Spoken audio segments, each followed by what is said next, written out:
Welcome once again to all our viewers at LinkCxO. The CxO stories by LinkCxO. Today again we have somebody very diverse background who's our guest today. Ladies and gentlemen, without much delay, please help me welcome Drashti Desai. Welcome to the show, Drashti. Yeah, thank you so much, Vinay. And she comes from a very diverse background, being a qualified chartered accountant, having worked with Ernst& Young and now currently with A&M. And over to you, Drashti. Please tell us, how did the journey start off? Firstly, Vinay, thank you so much for having me or for inviting me to this podcast. It is truly an honor to be here. In terms of my background, like you introduced me, I was with EY for the entire professional journey, almost for a decade. I recently joined A&M in the tax practice. So A&M is building up its tax practice, and it's not very new in this space as of now. So basically, the decision to shift was definitely quite difficult because having been in EY since since the very start, so to say, it was basically moving out from my comfort zone to another company who is building up the tax practice. But having said this, companies which are mature like EY or any other big four essentially inherit the processes, systems, the work culture. Or I thought I will get an opportunity to build up my own team, my own practice, and basically deal with leaders who are more basically 20, 30 years of experience down. I thought it's a good opportunity to build rather than just participate, and that's why the shift. Perfect. From a strategy and leadership point of view, what's a decision that you made recently that kept you up at night? Like I said, this decision to make this shift because having spent so many years and being in a very comfortable space, moving out of your comfort zone is definitely something which is difficult. And because I was with EY, having known the people over there, the processes, etc., I was not sure if I was, basically, was this the right time to shift or not? But I think I'm very happy with the decision. So Great. That's good to know. And what does good leadership look like in today's environment? What do you see the change or the shift the last couple of years in your various stints in various organizations? How has your leadership evolved? So I truly feel that good leadership is firstly giving clarity under various, because many situations you're going to come across situations which are very ambiguous. So giving clarity to your team in terms of what needs to be done and why it needs to be done. Secondly, of course, consistency, adding a little more sincerity in whatever you do each time. I think those are the two key main factors in terms of leadership, which really helps not only your personal growth but also your team's personal growth. Very well said. And one more question on this strategy and leadership segment. How do you balance long term vision with short term pressure, which I'm sure all of us deal on a day to day basis? Right. I think balancing both, like I said, everything that you do, if you break it down into tasks and do each task with a little more sincerity in the short term, then automatically the long term goal gets balanced. I feel more than the vision, the direction in which you're going becomes more important to automatically balance your vision out. So if you're doing everything with more sincerity, with more dedication, each task that you take has some learning out of it, which will definitely help you in your next task. So if you take that seriously, and if you work on every task that you do with that sincerity, it will definitely balance automatically your long term goals and your vision. Quite well said. And from a growth and innovation, can you share a failed initiative and what it has taught you? From the growth, actually, I have a small story to share. I Please was do. 2 years into EY, and I thought, like, how most of the younger generation feels that, I'm not making like an impact which I want to in in an organization. So I thought maybe it's time to join a consulting company, something as big as A&M or a BCG or a McKinsey. 2 years into my after I qualified as a chartered accountant, I thought maybe let's give GMAT, because to be into a consulting go into a consulting company, you need a MBA from a big school. So I thought maybe I can give my GMAT, do my ISB, and then get into something like a Yes. A&M. Cut to GNM, sorry, when I gave my GMAT, I did not score. I did not get a good score. So it was definitely a failed initiative in that sense. I thought maybe, okay, maybe I'm not cut out for it. Let me just go back to cut to 8 years down later, I get a call from A&M to build up the tax practice to say that, are developing this practice and we really want you to join. So I feel like while it was a failed initiative, what I got to learn was that if things don't go the way you've planned it, definitely God definitely has a better plan, and I have definitely witnessed this happen. That's a very interesting anecdote what you shared. How do you decide which ideas are worth investing in? I'm sure being a chartered accountant, you know where to invest. So, what ideas do you invest in?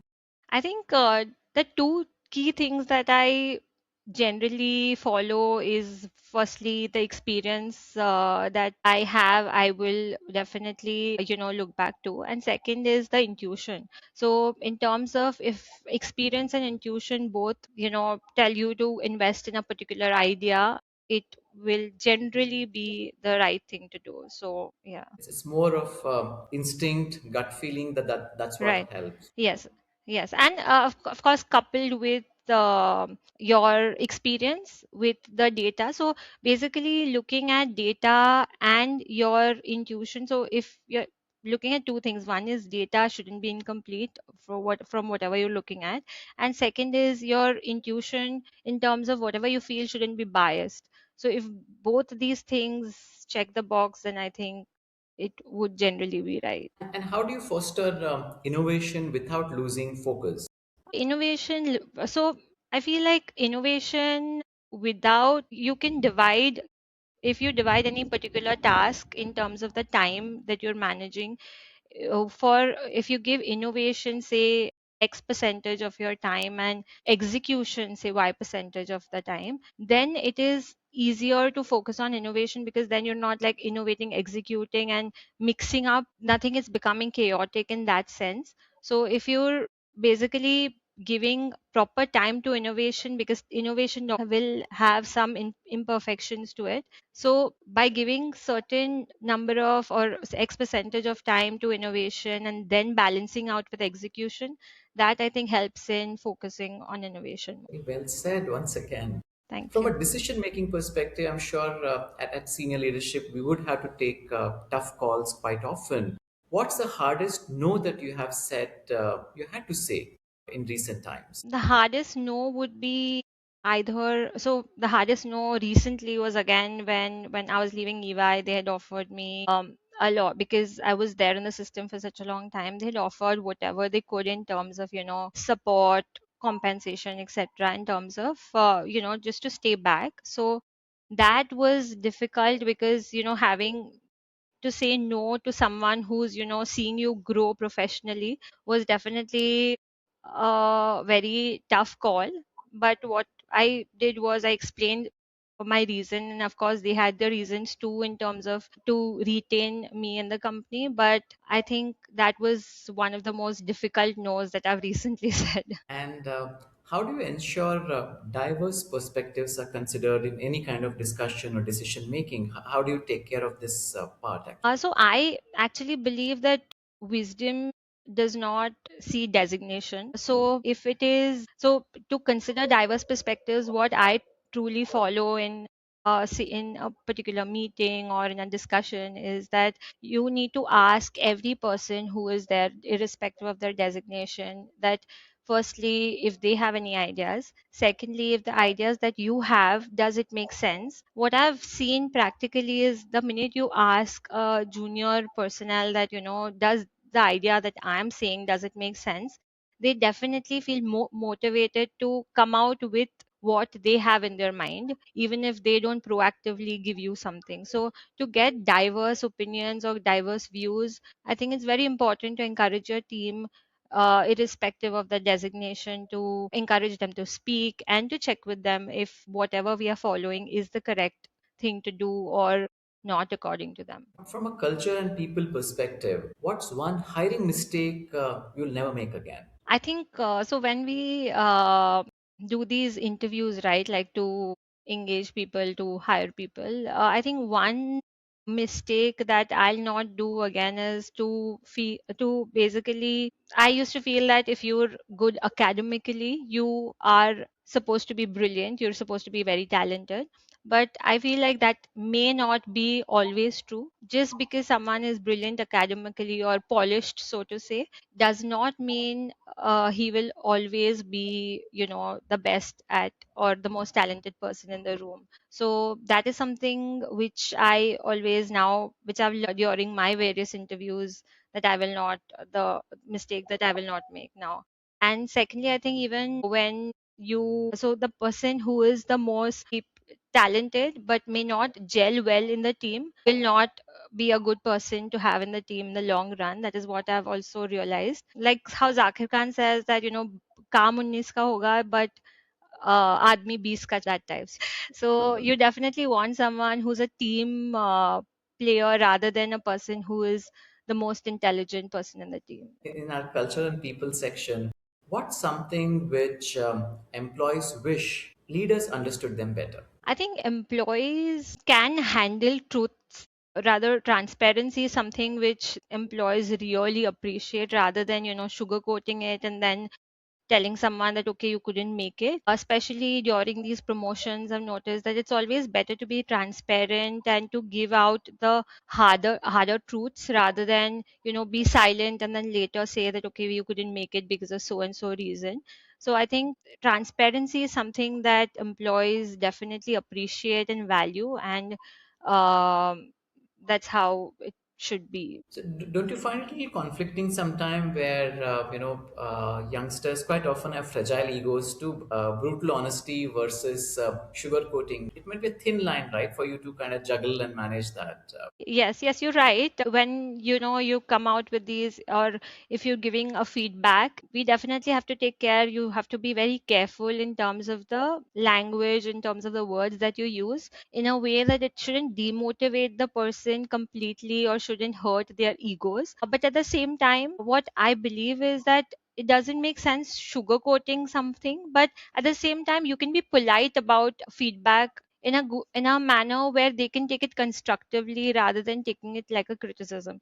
So, and what I've also seen practically is that if you give a person constructive feedback in a manner which is very and using words which is basically not coming out like a criticism but like a constructive feedback, then it helps them. Of course, like some people may take it negatively also, like you said, but I think the conversation and how it goes and how you put it is really very important in these feedback sessions. Very, very well said, Drashti. From a business and execution perspective, how do you prioritize when everything feels urgent, everything is as of yesterday? So, how do you make sure you and the team, and there'll be so many stakeholders involved?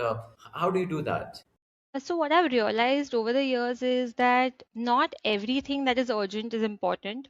There may be, so if you make a matrix, there may be certain things which are urgent but not important, or not urgent, not important. So, depending on the category that it falls in, you can either, if it is urgent but not important, you can definitely delegate it to someone else. Some things which are urgent and important, and many things falling in that category, you can selectively delegate some part of it and then some part of it you can handle. So I think realizing what is more important rather than what and urgent, that I think that will make a difference in terms of what you decide what you want to take up first. And what's a key execution mistake companies often make? I think in terms of execution, companies often feel that anything which is new or which sounds innovative will definitely be executable. Like there may be certain um, tools, or there may be certain ideas which sound very brilliant and very great, and because they're just new.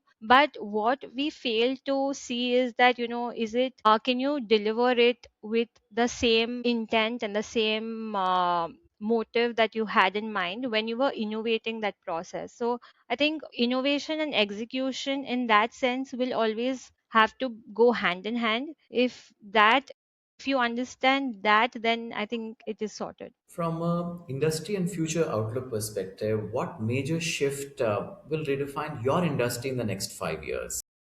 I think technology and AI is definitely something that will redefine tax as an industry, because there are so many things that you can just, especially the first drafts of everything in terms of, say, any litigation document or any advisory that you give.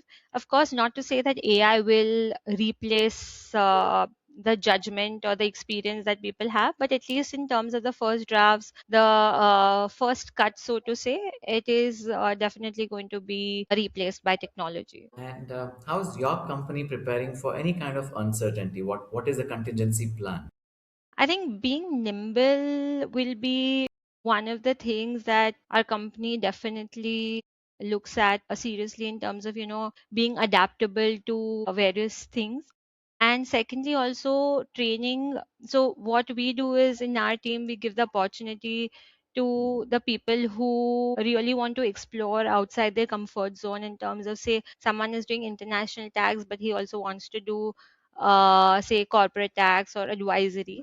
Then we give them the opportunity to basically be there in each field, so that it doesn't affect his future in a negative manner, because then you're basically getting an exposure of everything. So being adaptable, being more nimble, I think that is the strategy that our company uses for the future. And what keeps you optimistic about the future? Optimistic is, again, I think, like I said, that because from whatever my journey's been, whatever, in case if something doesn't happen the right way, I think the thing that I generally follow is that something that looks like a mountain today will definitely look like a mole tomorrow. So just be patient and just be calm. You will figure it out, and it will work out the right way. Ziggy, you're doing great job, Drashti, and it's a very inspiring session for all of us and to all our viewers too.